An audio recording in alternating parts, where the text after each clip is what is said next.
Et voilà, toujours en direct évidemment du salon de l'automobile à Palexpo. On parle automobile, cette fois-ci on parle d'automobile électrique autonome. Entendez par là des voitures qui vont rouler plus ou moins toutes seules. Alors pour en parler, c'est le directeur du marketing de cette société Navia, qui est la société aujourd'hui Bonjour. productrice. Bonjour Nicolas de Crémière, merci beaucoup d'être avec nous. C'est le véhicule que vous présentez au salon de l'auto. Alors décrivez-le nous, parce que c'est vrai qu'on n'a pas forcément l'habitude d'en croiser tous les jours chez nous sur les routes à Genève. Et puis tout à l'heure, on parlera justement commercialisation. Quand est-ce qu'on aura peut-être l'occasion de croiser des véhicules comme celui-ci?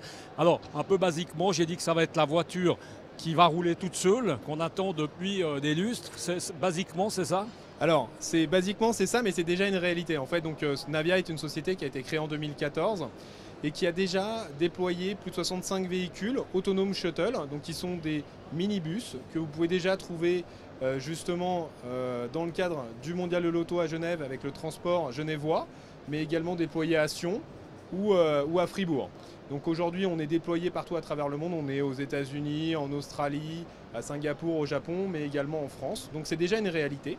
Là, ce qu'on présente ici, c'est l'Autonome Cab. Donc il y a une deuxième plateforme qu'on a présentée l'année dernière en France et qui a fait ses premiers tours de piste lors du CES cette année. La particularité de ce véhicule, justement, c'est bien d'être sans volant, sans pédale, on le verra tout à l'heure à l'intérieur, mais c'est également l'architecture capteur de ce véhicule qui lui permet de se déplacer de manière complètement fluide dans la ville. Combien de capteurs? Là, on en aperçoit quelques-uns. Alors, il y en a plein, bourré de capteurs. Il y a plus de 20 capteurs, il y a 10 capteurs LiDAR, donc qui sont des sortes justement de lasers. On a également pas moins de 6 caméras, 4 radars, 2 antennes, GPS, une centrale inertielle.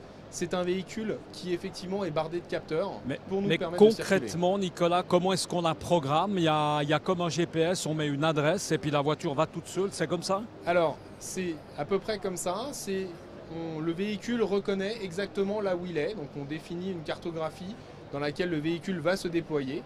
Et une fois que le véhicule sait exactement où il se situe, il va utiliser l'ensemble des capteurs et la fusion des données de ces capteurs pour se localiser précisément, repérer l'environnement et interagir avec l'environnement, que ce soit bien évidemment des voitures, des piétons ou l'infrastructure routière. Alors, on peut rappeler, c'est électrique en plus.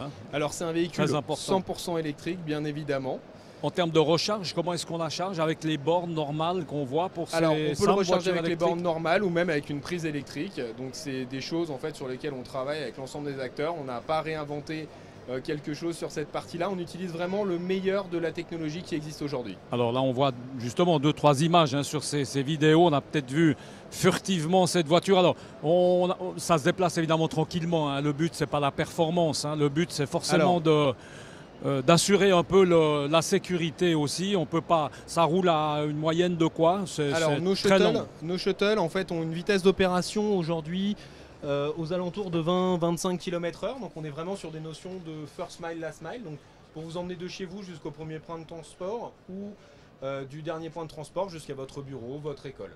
Par contre, celui-ci, l'Autonome Cab, lui est vraiment fait pour aller du centre-ville jusqu'à un aéroport. Donc sa vitesse d'opération sera aux alentours de 50 km/h et pourra monter jusqu'à 90 km/h. Alors, explication, parce que là, il y a de la technologie là derrière. Il faut Exactement. un iPhone, Alors, déjà. Il faut un smartphone, effectivement, puisque ce qu'on va faire, c'est qu'on va commander son véhicule via une application. Donc là, on est le petit point bleu et je demande à me faire déposer justement au point de drop-off.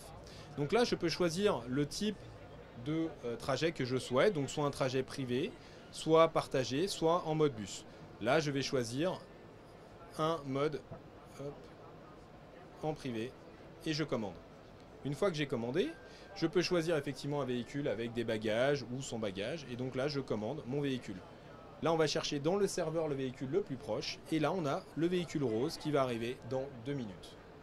Une fois que le véhicule est en approche, là, je vois le véhicule qui arrive sur mon application, comme finalement une application assez standard telle qu'on peut les connaître aujourd'hui, il n'y a rien de nouveau. Par contre, dans les innovations, c'est sur un véhicule autonome, finalement, c'est vous qui allez ouvrir par vous-même la porte du véhicule. Donc là, c'est moi qui fais l'action sur l'application pour smartphone d'ouvrir la porte du véhicule. Et une fois que je suis assis, que j'ai bouclé ma ceinture, que je suis prêt à partir, là, je dis au véhicule de démarrer. Par l'application, j'ai accès à ma playlist, j'ai accès au point d'intérêt à proximité et au Wi-Fi. bien évidemment, vous l'avez vu autour de vous, on est dans un véhicule sans volant, sans pédale, sans chauffeur. Ah oui, ça fait assez drôle, hein, du reste. C'est vrai qu'on se croirait plutôt dans une sorte de télécabine, hein, on se croirait plutôt télécabine de luxe, hein, parce que c'est bien fini en plus, hein, c'est bien aménagé. On peut donc aller à 6 personnes, c'est ça? Exactement, on peut transporter jusqu'à 6 passagers, donc soit en privé, soit jusqu'à 6 passagers si on partage la course. Et du coup, là, on a plein de temps pour faire beaucoup de choses. Donc, par exemple, j'ai commandé mon véhicule pour aller au cinéma. Donc là, je peux commander ici ma place de cinéma. Donc, je vais aller voir un film, je choisis le nombre de places, je valide et je peux même commander du popcorn si je le veux. Et là, tout simplement, je passe ma carte et je paye. Impressionnant. Alors, ça, c'est un des exemples. Un autre exemple qu'on peut prendre et qui sera propre aux véhicules autonomes, c'est imaginer, vous êtes à l'aéroport, votre avion est retardé et du coup, vous vous retrouvez avec 2 heures à passer. Plutôt que de le passer dans l'aéroport, désormais, vous allez pouvoir faire un city tour de la ville et découvrir la ville. Donc là, vous pouvez choisir... Plus qu'à vous asseoir dedans et vous faites le petit tour tout seul. Vous choisissez votre tour. Le véhicule peut vous emmener aux différents sites.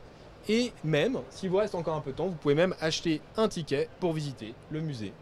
Alors, c'est votre société, évidemment, Navia, qui a mis au point cette voiture électrique autonome. On peut imaginer que vous planchez déjà sur d'autres choses. La suite, c'est quoi? Parce que ça nous paraît déjà pratiquement abouti, parfait. On est sur quoi maintenant? Alors, bien évidemment, on reste une jeune société. Hein, je le disais, la société a été fondée en 2014. En seulement 3 ans, on en est à notre 2e plateforme véhicule. Alors, on réfléchit à compléter cette gamme en fonction des besoins des clients et des usagers. Donc, on réfléchit bien évidemment à des plateformes un petit peu plus grandes que le shuttle, puisque le shuttle, lui, peut transporter jusqu'à 15 passagers. Donc, plateforme un petit peu plus grande. Et puis, c'est pareil, on sait que la ville va être dessinée, les usages commencent à changer et on réfléchit également peut-être à des plateformes véhicules un peu plus petites. Merci beaucoup en tout cas Nicolas de Crémière d'avoir été avec nous et puis bonne chance, bonne suite en tout cas pour ce salon qui ne fait que commencer. Pour l'instant c'est la première journée, l'intérêt est grand, il y a beaucoup de gens qui s'intéressent Effectivement, aux véhicules. Ouais, c'est un peu l'attraction, c'est un des seuls de ce type. Hein, c'est un des seuls de ce type qui en plus va être en opération puisque comme je le disais il a été présenté au CES et les premiers pilotes vont avoir lieu en septembre de cette année en France, aux États-Unis et en Australie. Donc on n'est plus sur un concept qui devrait arriver dans un futur proche, mais bien une réalité qui déjà est parmi nous. Et donc vous êtes plus que les bienvenus à venir tester les véhicules. C'est marrant parce qu'il n'y a encore pas si longtemps, on pensait que c'était de la science-fiction, tout ça. Je me rappelle quand on disait quand les voitures vont rouler toutes seules, etc. Puis là, on est en plein dedans. Je suis assis dans un véhicule capable de rouler tout seul. C'est assez drôle. Finalement, ça va assez vite. Hein.